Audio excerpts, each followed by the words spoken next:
potong bebek angsa masak di kuali. Kukira ada rasa, ternyata cuma friendly gitu. Pohon pepaya tumbuh di tebing, sudah berupaya tetap tumbang.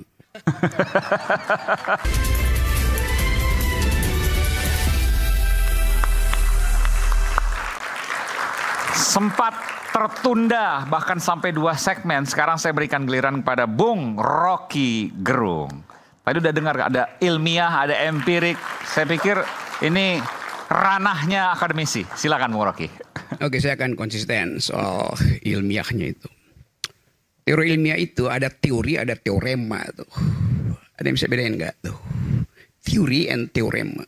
Teori itu hipotetik, teorema itu aksiomatik gitu. Oke, saya pergi pada statistik ya tadi diterangkan. Kalau misalnya tadi berapa? Airin lalu jatuh ke Oke, itu artinya p-value-nya itu mendekati 1. Pak Sembiring ngerti statistik. Artinya dia insignificant. Anda masukkan semua variabel di situ. Soal psikologi, soal sensasi, korupsi segala macam itu tetap itu statistically insignificant. Sekarang pertanyaannya, kalau dia tidak signifikan secara statistik, ceteris paribus, hal-hal lain kita anggap tetap. Boleh nggak Bawaslu mempersoalkan statistik itu? Ini serius. Nggak ada di dalam statistik jatuh dari 70 ke 30. Nggak pernah ada. Artinya ada faktor lain di situ. Tidak mungkin ada orang yang jatuh cinta habis-habisan tiba-tiba dia bunuh diri itu. Pasti ada prosesnya itu. Nah di situ teorema bekerja tuh. Jadi kecurigaan saya pasti ada internal atau apalagi eksternal faktor yang menyebabkan statistically insignificant itu harus dipersoalkan. Apa yang ada di situ? Pasti ada variabel non elektoral masuk di situ. Itu poin saya. Nanti saya elaborasi kalau kurang ngerti soal teori statistik. Ya. Jadi di kasus Banten itu Airin ditipu. Pembuktiannya mudah. P-value-nya mendekati 1. Jadi di situ pentingnya untuk kita bicara secara ilmiah itu dengan menaruh dalam tanda kurung seluruh kecurigaan. Pasti dikerjain. Kalau nggak percaya tanya ChatGPT. If and all only if. Yes. P-value-nya less than 5%, then it must be an external factor. Pasti begitu jawabnya tuh. Mestinya Bawaslu curiga soal itu. Itu masalahnya. Masa ditipu begituan Bawaslu bilang, itu problem. Iya problem pemilih. Tapi secara statistik dia insignifikan itu kan. Satu. Yang kedua soal tadi DKI. Juga saya masuk dalam soal teoremanya tuh. C6 itu bisa nggak nyampe. Tetapi publik Jakarta diberitahu oleh regulasi pakai KTP. Kan itu penyelesaiannya kan. Jadi kalau dia nggak pakai KTP bukan berarti dia menghindar datang ke atau tidak datang ke TPS karena nggak dapat C6. Loh ada KTP kok. Dia teoremanya begitu. Jadi tidak mungkin misalnya itu dibatalkan hanya karena C6 tidak nyampe. Loh ada KTP dan itu keputusan keputusan regulasi Mahkamah Konstitusi. Jadi dalam 2 kasus itu tanpa saya menggunakan segala macam sensasi, saya bisa terangkan secara akademis bahwa tidak ada penipuan kalau diandalkan pada C6. Ada KTP jalan keluarnya di Jakarta. Di Banten ada penipuan karena dia drop dari 70 ke 30 tuh. Apapun keterangannya itu secara statistik, secara ilmiah itu keliru tuh. Assalamualaikum warahmatullahi wabarakatuh. Bentar, saya mau tanya ke Bung Rocky. Tadi kan tanya ke ChatGPT, pasti kalau seandainya ada perubahan yang drastis seperti itu, maka bukan internal, tapi eksternal. Iya bisa internal, bisa eksternal. Tetapi di internalnya kita udah kasih ceteris paribusnya tuh. Okay. Berarti eksternal apa? Yang Anda sebut aparat, Anda sebut warcok segala macam, itu poinnya. Dan itu mesti diperiksa oleh Bawaslu. Nggak bisa Bawaslu bilang, ya itu pemilihannya begitu udah terjadi. Iya, tapi secara ilmiah itu ada yang nipu di situ.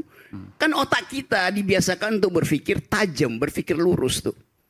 Kalau yang itu Bang Rocky tadi yang dipecat KPPS-nya itu Jakarta Timur. Coblos Jakarta Timur itu. Ya sama, itu soalnya yang datang memilih itu dia tahu bahwa mau apapun, gue punya KTP, gue berhak datang ke situ, sama, selesai.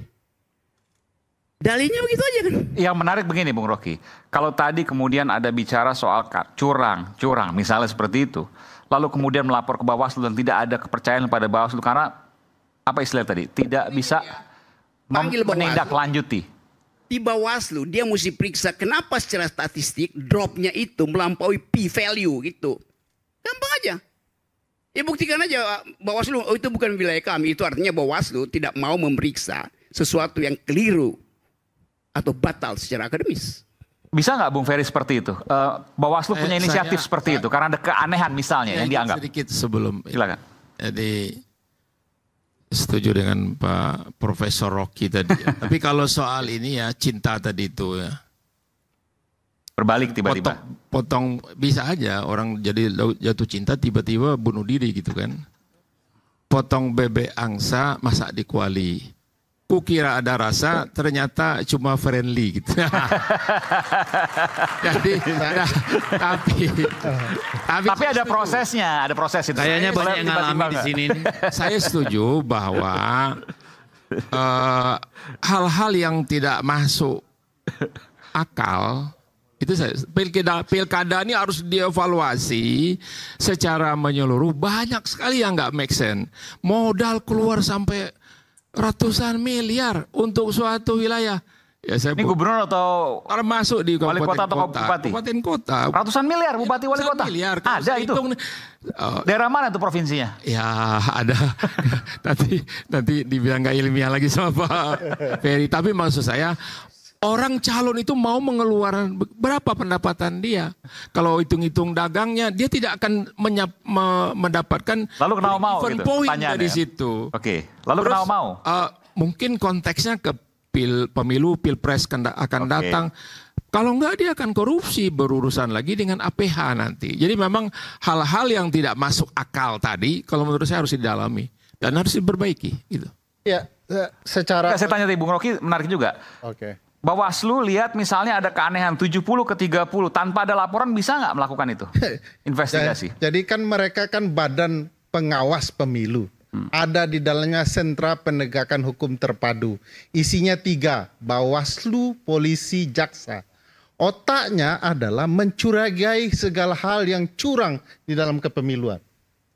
Jadi hal-hal yang tidak masuk akal dalam ilmu kepemiluan itu harus dicurigai.